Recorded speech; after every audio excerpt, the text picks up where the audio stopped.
Este es un mensaje del pastor John MacArthur, traducido y predicado en español para el mundo de habla hispana. Lucas 23 es nuestro texto. Lucas 23. Vamos a regresar a la escena en el Calvario, en ese viernes de Pascua, en la primavera del año 30 después de Cristo, cuando Jesús fue crucificado. Quiero presentarle el contexto completo, tal como Lucas lo presenta, así que quiero comenzar leyendo en el versículo 32 y leeremos hasta el versículo 43. Llevaban también con él a otros dos que eran malhechores para ser muertos. Y cuando llegaron al lugar llamado de la Calavera, le crucificaron allí, y a los malhechores, uno a la derecha y otro a la izquierda. Y Jesús decía: Padre, perdónalos, porque no saben lo que hacen. Y repartieron entre sí sus vestidos, echando suertes. Y el pueblo estaba mirando, y aun los gobernantes se burlaban de él, diciendo: a otros salvó, sálvese a sí mismo, si este es el Cristo, el escogido de Dios. Los soldados también le escarnecían, acercándose y presentándole vinagre, y diciendo: si tú eres el rey de los judíos, sálvate a ti mismo. Había también sobre él un título escrito con letras griegas, latinas y hebreas: Este es el rey de los judíos. Y uno de los malhechores que estaban colgados le injuriaba, diciendo: si tú eres el Cristo, sálvate a ti mismo y a nosotros. Respondiendo el otro, le reprendió diciendo: ¿ni aun temes tú a Dios, estando en la misma condenación? Nosotros, a la verdad, justamente padecemos, porque recibimos lo que merecieron nuestros hechos, mas éste ningún mal hizo. Y dijo a Jesús: acuérdate de mí cuando vengas en tu reino. Entonces Jesús le dijo: de cierto te digo que hoy estarás conmigo en el paraíso. La historia del ladrón penitente no está en Mateo, Marcos o Juan, solo está en Lucas. Esto es todo lo que tenemos. Y en un sentido, conforme vemos los versículos 39 al 43, y consideramos esta conversión milagrosa de un ladrón colgando en una cruz al lado de Jesús, podríamos concluir que este es un relato más bien críptico, algo oscuro. Quizás desearíamos que Mateo nos hubiera dado otra mirada, o Marcos, o ambos, o Juan, pero esto es todo lo que tenemos. Hemos considerado la comedia en el Calvario, el sarcasmo, la farsa, la sátira, la burla extensa ante la noción de que Jesús era un rey, era algo digno de reírse. Ellos se burlaron continuamente de él. Si eres rey, sálvate a ti mismo y a nosotros. No solo hemos visto la comedia en el Calvario, hemos visto el contraste en el Calvario. El gran contraste entre su odio y su perdón, conforme él ora: Padre, perdónalos porque no saben lo que hacen. Cuando estaban en el proceso de hacer lo peor que jamás había sido hecho por alguien en toda la historia. Y ahora llegamos a la conversión en el Calvario, la historia de la salvación de un ladrón crucificado. Y como dije, conforme usted ve al principio esto, parece un poco breve y quizás no muy revelador, pero descubrirá que cuando terminemos esto está lejos de ser algo oscuro. Y hay tantas ironías en el Calvario, pero uno encuentra casi imposible el enlistarlas a todas. Aquí está Jesús siendo objeto de burla porque él no puede salvar a nadie y él no se puede salvar a sí mismo, salvando a un ladrón al no salvarse a sí mismo, y las ironías continúan y siguen y siguen. Jesús está siendo acusado de decir que es rey, de ser una amenaza al poder de Roma, una amenaza a César, una amenaza a la autoridad romana. Él debe ser ejecutado antes de que pueda guiar una insurrección. Y sin embargo, por parte de las mismas personas que dicen estar protegiendo a Roma de él está siendo objeto de burla y está siendo ridiculizado como alguien que es impotente e inútil. Él es tratado como un rey solo de una manera sarcástica y cruel. Sin embargo, en realidad, él es el verdadero rey de Dios. Él es acusado de blasfemia en contra de Dios por parte de aquellos que lo blasfeman, el Dios verdadero. Entonces, los blasfemos acusan al que está siendo blasfemado de blasfemia. Es también irónico que él, el inocente de los justos, es ejecutado por los culpables. La justicia está de cabeza. Es también algo irónico que él está siendo maldecido por sus enemigos que lo odian, pero está siendo maldecido de una manera infinitamente mayor por parte de su Padre que lo ama. Él parece ser incapaz de salvarse a sí mismo o a cualquier otra persona. Sin embargo, Él, no estando dispuesto a salvarse a sí mismo, se convierte en el Salvador del mundo. Él es el que da vida, quien es la vida, quien está muriendo para que aquellos que están muertos puedan recibir vida. Un pecador muerto está colgando a su lado a quien Dios de manera milagrosa, soberana, poderosa, instantáneamente lo transforma y le da vida, y este es ese ladrón. Hay otra ironía. Los judíos lo querían muerto para que ellos pudieran continuar con la celebración de la Pascua que apunta a su muerte. Los judíos querían continuar con la matanza de los corderos, que nunca podía quitar el pecado, mientras que rechazaban a el verdadero Cordero de Dios, el único que podía quitar el pecado del mundo. Mientras que están ocupados matando a los corderos que no tenían poder, Dios, a través de las manos de estos hombres, estaba matando al Cordero, a quien todo el poder de salvación pertenece. Los judíos vieron la Pascua conforme Dios los rescataba de Faraón. Eso realmente no era la Pascua. Ellos vieron la Pascua conforme Dios los rescataba del poder de Faraón en Egipto. Realmente era mucho más que eso. Mientras que hubo una liberación de Egipto, hubo una liberación mucho mayor en la Pascua. ¿Se acuerda lo que era la Pascua? La palabra vino de Dios, que Él iba a venir en un juicio que iba a aplastar tanto a los judíos como a los egipcios, y los únicos que serán protegidos de ese juicio serán aquellos que colocaran la sangre del cordero en los postes y el dintel de la casa. De otra manera, el juicio de Dios llegaría a esa casa y quitaría la vida del primogénito. Y Dios no discriminaría entre judíos y los egipcios. Él quitaría la vida de cualquier primogénito. Él traería ira y juicio en cualquier casa que no estuviera cubierta por la sangre del Cordero de la Pascua. La noche de la Pascua, entonces, verdaderamente no fue una liberación del poder de Faraón y de la ira de Faraón. Era una liberación de la ira de Dios. De alguna manera, ellos habían torcido esa manera de pensar, pensando que ellos habían sido librados de la ira y el poder de Faraón. Ellos celebraban esa parte y olvidaron que la verdadera Pascua era una liberación de la ira de Dios. Y todos los pecadores siempre merecen ira, a menos de que sean cubiertos por la sangre, y la sangre de carneros y de cabras no puede quitar el pecado y realmente no puede cubrir al pecador. Entonces no tenían idea de lo que estaba pasando en su cruz en el Calvario, cuando el verdadero Cordero de la Pascua estaba muriendo para que su sangre se pudiera convertir en la protección de todos los que creen en Él. Entonces, al no salvarse a sí mismo, Jesús pudo salvar a otros. Exactamente lo opuesto de su suposición de que Él no podía salvar a nadie, porque Él ni siquiera podía salvarse a sí mismo. Qué torcida estaba su percepción, qué mal estaban. Y la escena entera estaba alimentando esta percepción torcida. No había claridad en ningún lugar. Los líderes no tenían claridad, la gente no tenía claridad, los romanos no tenían claridad, los principales sacerdotes no tenían claridad, los sumos sacerdotes no la tenían, nadie la tenía. Todos tenían un entendimiento torcido y pervertido de lo que estaba pasando, y en medio de todo esto, un hombre ve las cosas con claridad. A pesar de todo lo que está pasando a su alrededor, de lo cual él ha sido un participante, la luz aparece. La vida sale de la muerte, el conocimiento sale de la ignorancia. La luz esparce la oscuridad. Y esa es la historia de este hombre que llamamos el ladrón penitente. Es una historia personal, una historia muy personal. Es acerca de un hombre. Es una historia personal de salvación, pero también es el patrón de la historia de la salvación de toda persona. Usted podría leer la historia y decir, bueno, ¿sabe una cosa? Esto no es exactamente lo que asociamos con la salvación. Es algo oscuro y en cierta manera se ve como algo histórico al margen, un comentario histórico al margen. Realmente tenemos suficiente para saber que este hombre conoció o satisfizo, cumplió con las condiciones necesarias para la salvación. Bueno, si usted lo ve un poco más de cerca, va a descubrir que la respuesta a eso es un sí absoluto. Esta historia personal tiene mucho más en ella que lo que vemos al principio. Es una historia personal, pero es la historia de toda persona, porque así es como todos los pecadores llegan. Entonces es su historia y mi historia, si usted es un creyente.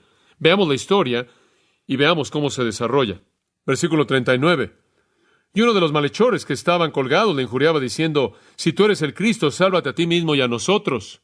Burlándose de una manera sarcástica. Ahora recuerde, regresando al versículo 32, habían dos ladrones, dos criminales, que fueron llevados para ser matados con él, y en el versículo 33 dice que fueron crucificados, uno a su derecha y otro a su izquierda. El versículo 39 dice que uno de los criminales estaba burlándose de él. Esa realmente no es la historia entera. Mateo nos cuenta y Marcos nos cuenta en sus relatos paralelos de la cruz que ambos ladrones estaban haciendo eso. Ambos se unieron en la comedia, por así decirlo, en la burla, en la blasfemia. Entonces, conforme la escena comienza a desarrollarse a las 9 de la mañana, cuando Jesús es crucificado, son parte de la burla. Están involucrados de manera total en la blasfemia, guiada, dirigida por los líderes judíos. La gente se alinea, los soldados se alinean, los ladrones también se alinean, y aunque están colgando en la cruz, soportando el mismo sufrimiento que Jesús mismo estaba soportando físicamente, aunque están en una agonía tormentosa y mortal, tienen suficiente energía como para blasfemar y burlarse de Jesús. Así de poderoso era el momento. Así de infeccioso era el odio. Usaron su energía para eso. Pero uno de ellos de pronto guarda silencio en el relato de Lucas. Y solo tenemos a uno de ellos burlándose de él. Algo le pasó al otro ladrón. Conforme pasaron las horas en la cruz, una de las dos personas más degeneradas en el monte, en la escena, un hombre entregado al robo violento, un criminal impío, enfrenta una transformación masiva. Esto es sorprendente, 180 grados. Su burla se calla, y mientras que su cuerpo está en un trauma y agonía horribles, el sufrimiento sin paralelos de la crucifixión, su mente se podría asumir que estaba confundida, perdió la razón conforme trataba de enfrentar el dolor, y conforme entraba algún tipo de shock, simplemente para protegerlo de las agonías que serían totalmente insoportables, y sabemos que el cuerpo tiene la capacidad de entrar en shock para poder mitigar ese tipo de experiencias tormentosas, pero en el momento del peor tipo de agonía imaginable, su mente se aclara con una claridad y percepción de la realidad de la verdad que nunca jamás había experimentado en su vida. Con una claridad y percepción de la verdad y la realidad que no había experimentado un momento antes. Algo ha pasado. De pronto, él se vuelve a su amigo y lo reprende por hacer lo que él había estado haciendo. ¿Qué ha pasado? Le voy a decir lo que ha pasado. Un milagro divino soberano ha pasado. No hay otra explicación. ¿Quiere un paralelo de esto? Pablo en el camino a Damasco. Ese es el mejor paralelo. Sus pensamientos de Jesús son pensamientos de odio. Sus pensamientos hacia aquellos que confiesan el nombre de Jesús son pensamientos de persecución y ejecución. Pablo tiene papeles. Él va camino a Damasco para perseguir y ejecutar a aquellos que nombran el nombre de Cristo. Y mientras que va camino a Damasco con sus papeles en su mano, Dios invade su vida, lo arroja al polvo, lo ciega y lo salva. Así es como la salvación funciona. Es un milagro soberano. No siempre así de dramático, pero algunas veces así de dramático. Este es el mejor paralelo bíblico de la conversión de Pablo camino a Damasco. Una obra abrumadora de Dios para convertir a alguien. Y esto es lo que Pablo dice cuando él escribe a Timoteo, y él dijo, habiendo sido yo antes blasfemo, pero Dios me mostró misericordia. Ahora recuerde, este ladrón habría sido el más miserable de los hombres. Él habría sido el peor que estaba presente allá a los ojos de los judíos religiosos, lo habrían visto como irredimible. Si quiere conectar a este hombre con alguien más, este hombre habría sido el pródigo, el hijo pródigo. Este es un hombre impío. Pero de pronto, en el momento, él es transformado de manera dramática y se vuelve evidente de manera inmediata lo que ha sucedido. Él pasa de blasfemar a Jesús a ser el que se horroriza ante el hecho de que el otro criminal está blasfemando a Jesús. Su percepción entera de cómo trata a Jesús ha cambiado de manera total. Y ahí es en donde la historia comienza. El otro criminal no enfrenta un cambio así. Está colgado ahí, burlándose de Jesús con el mismo sarcasmo de burla. Si tú eres el Cristo, sálvate a ti mismo y a nosotros. Debió haberle sorprendido oír del otro lado de Jesús a su amigo, versículo 40, quien respondió y le reprendió diciendo, ¿ni aún temes tú a Dios estando en la misma condenación. Nosotros, a la verdad, justamente padecemos porque recibimos lo que merecieron nuestros hechos, mas ningún mal hizo. Esto debió haber dejado con la boca abierta al otro ladrón que estaba burlándose de Jesús. ¿Qué te pasó desde que te clavaron ahí? El hombre transformado halla las burlas que están saliendo de la boca de su compañero criminal, algo repulsivo y aterrador, y acababan de salir de la boca de él. Lo que este hombre dice es la evidencia de su corazón cambiado. La salvación es un milagro divino y se manifiesta a sí mismo. Hay mucho más aquí de lo que usted podría pensar. En primer lugar, él se vuelve muy consciente de Dios y del temor de Dios.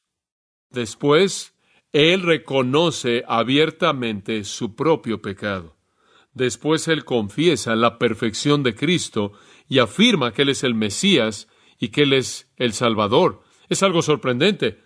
Todas estas son respuestas a la obra milagrosa soberana del Espíritu de Dios en su corazón oscuro. Esta es la luz del Evangelio glorioso de Cristo, brillando en medio de la oscuridad y dispersándola.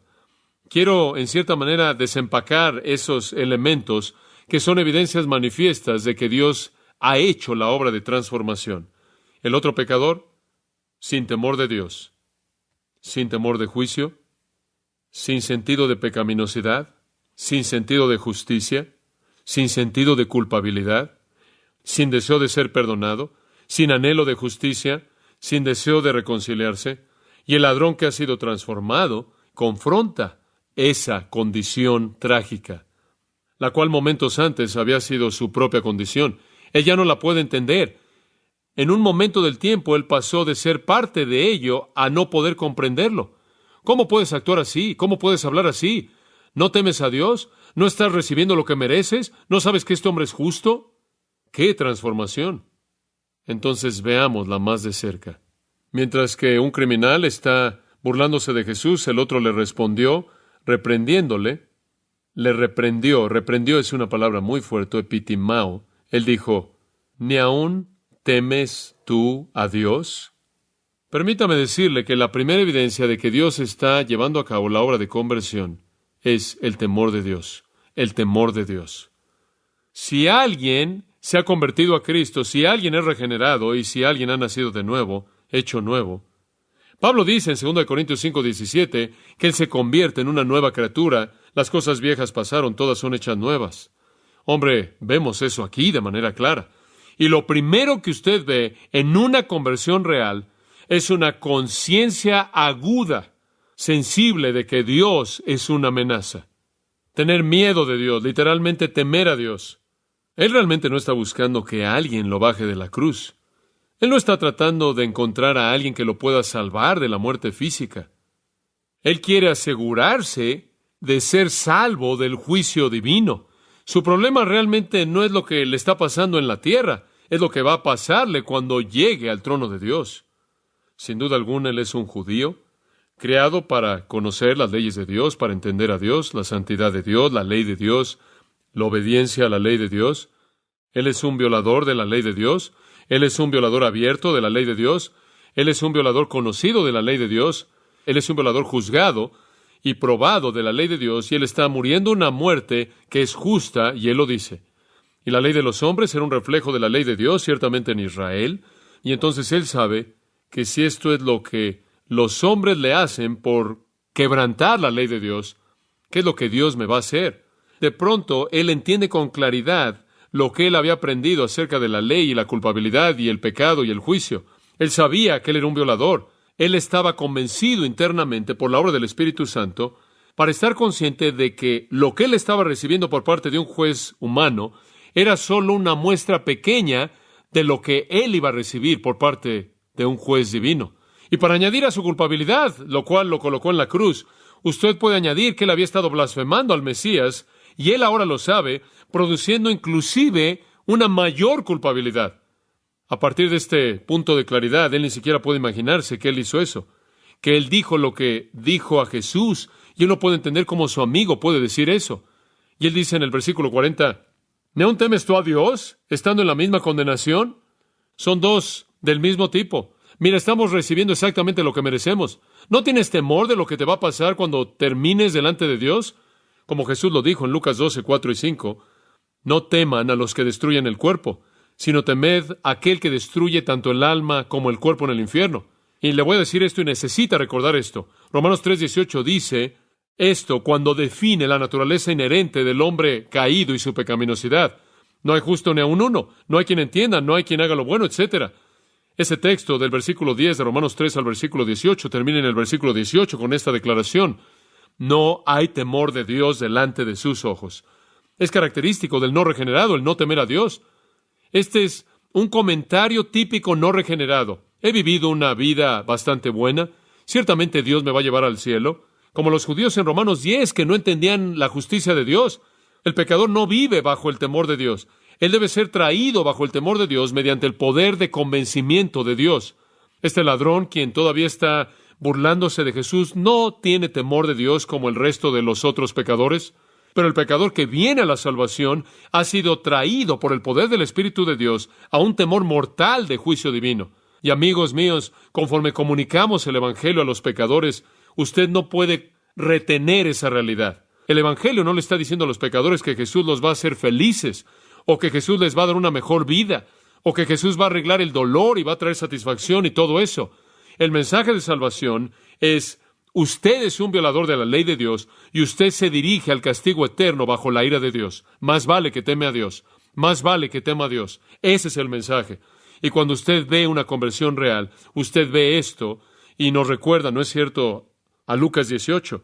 Lo que el publicano está haciendo cuando baja su cabeza y ve al suelo y se golpea el pecho diciendo: Señor, sé que propicio a mí, pecador, no me des justicia, no me des juicio. Lo primero que usted hace cuando proclama el Evangelio, cuando usted evangeliza a alguien, es que entra al asunto del juicio divino. Cuando usted dice que alguien ¿es salvo de qué? Salvo de Dios, salvado de la ira de Dios, salvado de la justicia de Dios, salvado del juicio de Dios, salvado del infierno.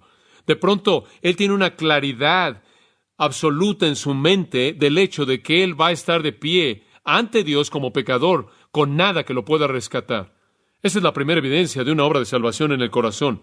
La segunda es un sentido de la pecaminosidad de uno. Van de la mano. El temor de Dios de la mano con un sentido de la culpabilidad de uno. Versículo 41. Nosotros, a la verdad, justamente padecemos porque recibimos lo que merecieron nuestros hechos. Él dice: yo soy un violador de la ley. Lo sé. Esta es una verdadera evaluación de su condición. Como el hijo pródigo, que al estar ahí con los cerdos y tratando de comer y estar ahí al borde de la muerte, él dice, y Jesús contó la historia en Lucas 15, él volvió en sí. Ahí es donde el verdadero arrepentimiento comienza, cuando usted vuelve en sí. Él es culpable, él está consciente de su pecaminosidad. Él en un sentido está diciendo: soy un pecador, sé que soy un pecador, estoy recibiendo lo que merezco por mis hechos. Esta es la actitud de alguien que verdaderamente se está arrepintiendo. Él entiende que si la justicia está operando en su vida, entonces él va a recibir exactamente lo que está recibiendo. No hay excusas. Él no está diciendo: yo fui engañado y hubieron influencias malas en mi vida. Yo fui abusado cuando tuve 4 años de edad o lo que sea. Él está diciendo: mira, estamos recibiendo exactamente lo que merecemos por nuestros hechos. La justicia está operando y va a operar no solo en el mundo humano, en el mundo de los hombres, sino que va a operar también en la esfera de Dios.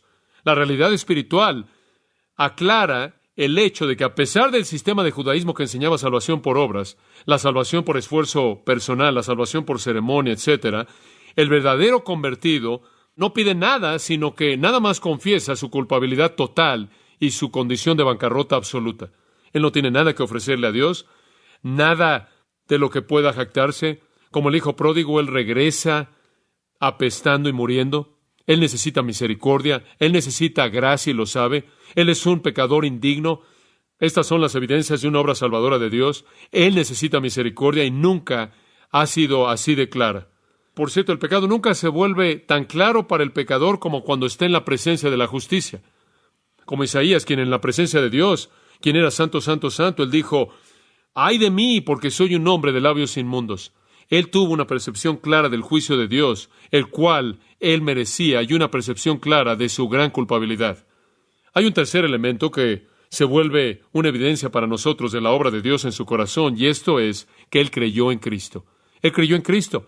Hablamos de dos cosas que constituyen una verdadera conversión: arrepentimiento bajo el temor de la ira divina y fe en el Señor Jesucristo, y vemos eso. Las cosas que él dice acerca de Cristo, aunque son breves, realmente son sorprendentes. Al final del versículo 41, él hace lo que el pecador debe hacer. Él se compara a sí mismo con la perfección de Cristo. Nosotros, a la verdad, justamente padecemos, mas ningún mal hizo. Aquí la historia pasa de una evaluación de su propia condición a una evaluación de Jesucristo. Eso es lo que sucede en una conversión verdadera. Y él va más allá de decir Jesús no es culpable del crimen por el cual está siendo crucificado, decir algo más amplio que eso. Él no ha hecho nada mal. No sé cuánto sabía acerca de todos los intentos por tratar de encontrar un crimen por el cual ellos podían crucificar de manera legítima a Cristo y nunca pudieron encontrar uno. No sé cuánto sabía de Cristo. No sé qué oyó a otras personas decir acerca de las perfecciones de Jesucristo, pero nuestro Señor había estado desplegado durante 3 años con todas sus perfecciones y nadie jamás pudo acusarlo de manera legítima. A Él le es dado, por el poder del Espíritu de Dios, la claridad de entender que Él está colgando en una cruz como un pecador que está recibiendo lo que merece al lado de alguien que es justo y está recibiendo lo que no merece. Él cree entonces en la justicia de Cristo. Después Él le habla a él en el versículo 42, y Él estaba diciendo: Jesús, acuérdate de mí cuando vengas en tu reino. ¿Qué está pidiendo aquí? En una palabra, perdón, ¿verdad? ¿Cómo va a ser posible que Él entre al reino si no es perdonado? ¿Sabía Él que el Antiguo Testamento decía quién es un Dios perdonador como tú? Probablemente, quizás. ¿Sabía que Dios por naturaleza estaba dispuesto a perdonar? Si Él sabía algo del Antiguo Testamento, Él sabía eso. ¿Sabía lo que necesitaba? Claro, Él no tenía nada que ofrecerle a Dios. Él necesitaba ser perdonado. ¿Por qué esto habrá venido a su mente? Porque apenas antes de esto Jesús le había dicho a Dios: Padre, perdónalos. Él sabía suficiente de Dios como para saber que Dios era un Dios perdonador. Y ahora Él entiende claramente quién es Jesús como el Mesías de Dios, el Cristo de Dios, el Rey prometido, el Mesías prometido. Y Él oye a Jesús pidiéndole al Padre que le conceda perdón a estas personas que estaban ahí blasfemándole. Él está pidiendo si Él pudiera ser uno de esos destinatarios. Él sabe lo que necesita. Tiene que ver con el perdón y la gracia y la misericordia. Como puede ver, los componentes están aquí. Cuando el Espíritu de Dios lleva a cabo la obra de conversión, abre el entendimiento, hace que haya luz. Lo primero que la luz revela es la ira de Dios. La segunda cosa que la luz revela es la culpabilidad del pecado. La tercera cosa que la luz revela es la gloria de Cristo y la esperanza del perdón. Fue lo mismo que el publicano estaba diciendo: Señor, sé propicio a mí, pecador. ¿Hay perdón contigo? ¿Hay perdón contigo?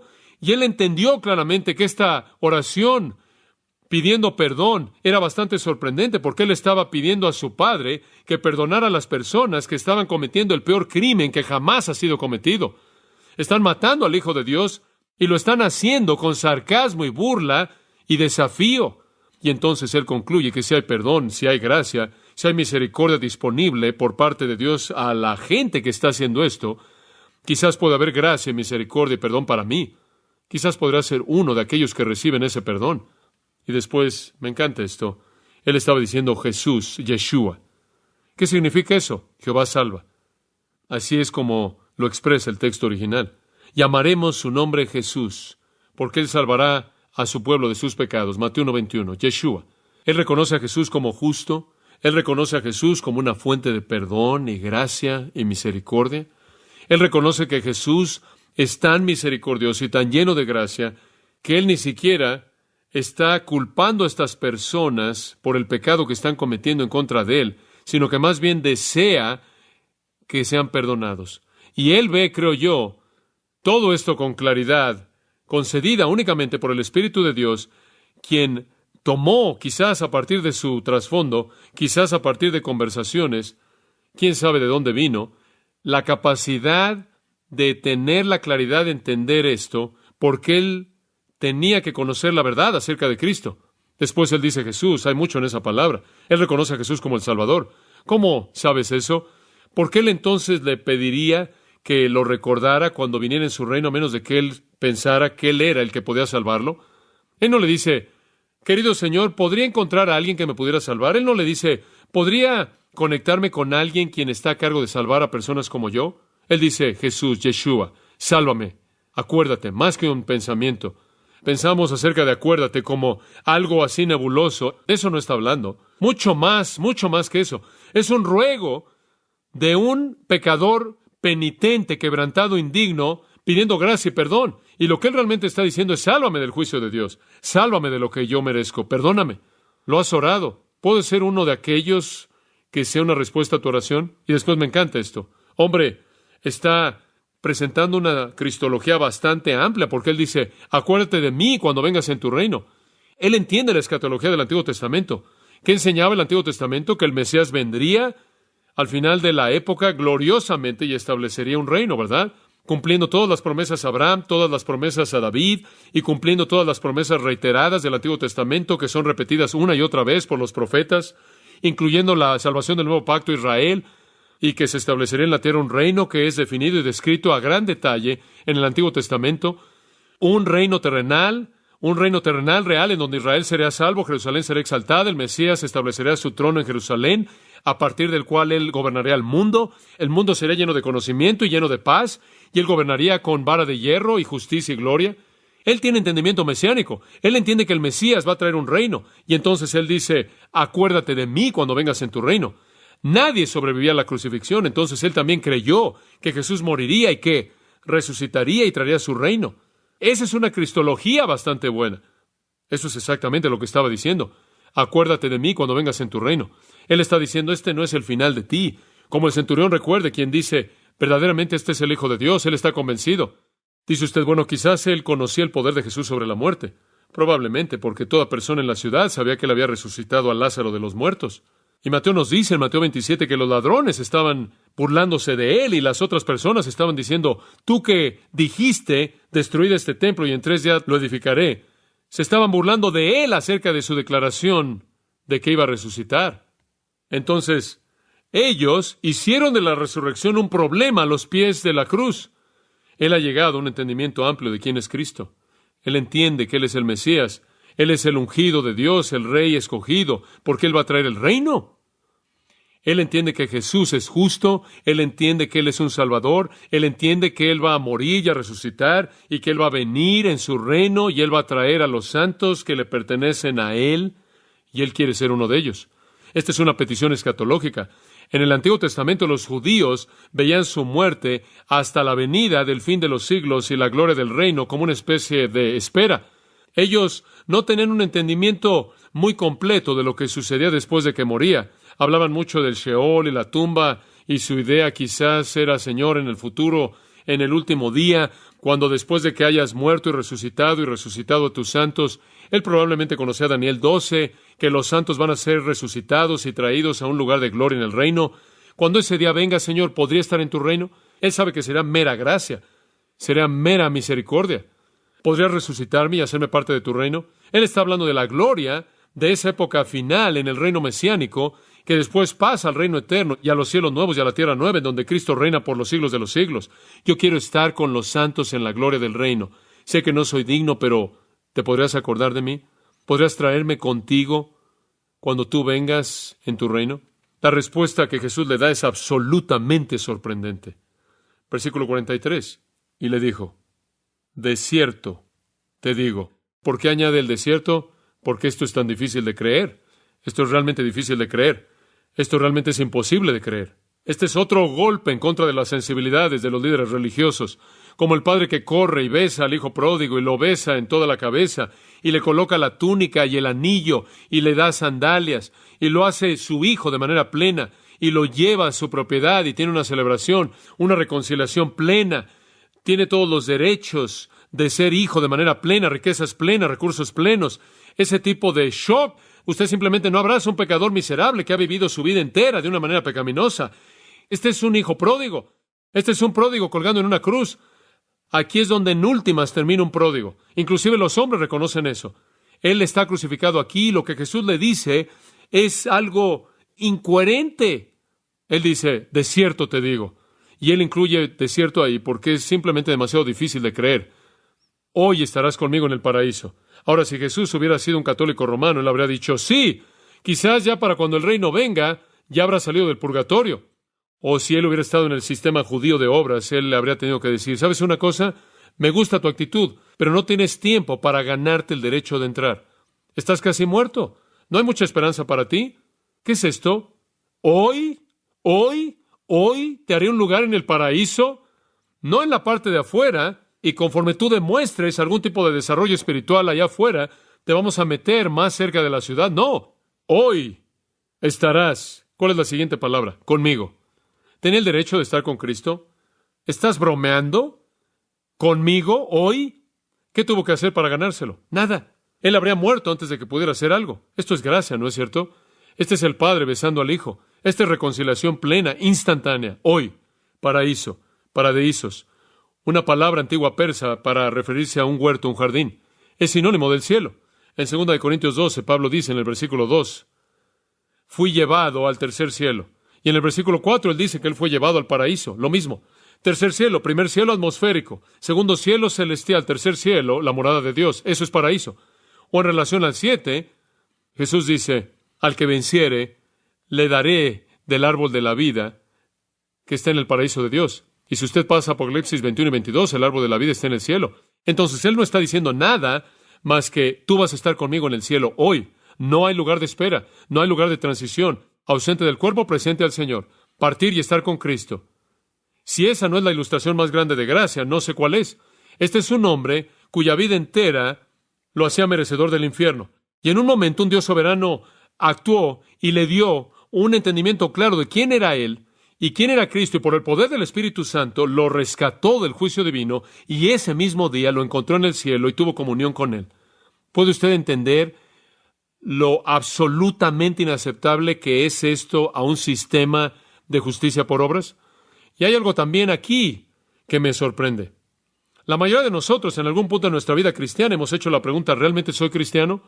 ¿Es apropiada? Me pregunto si realmente soy salvo. Algunas personas luchan con esto más que otros. ¿No sería agradable si en el momento en el que fuera salvo Jesús se hubiera aparecido y le dijera, hoy estarás conmigo en el paraíso? Eso sería agradable, ese tipo de garantía. ¡Wow! Esta es tanta bondad y tanto consuelo a un hombre en ese punto tan abrumado con su propio pecado, luchando tanto por entender lo que Jesús acababa de decir, hoy estarás conmigo en el paraíso. Él habría quedado abrumado por la realidad de su vida entera de pecado, y él no habría tenido nada en qué apoyarse como evidencia alguna fuera de esto.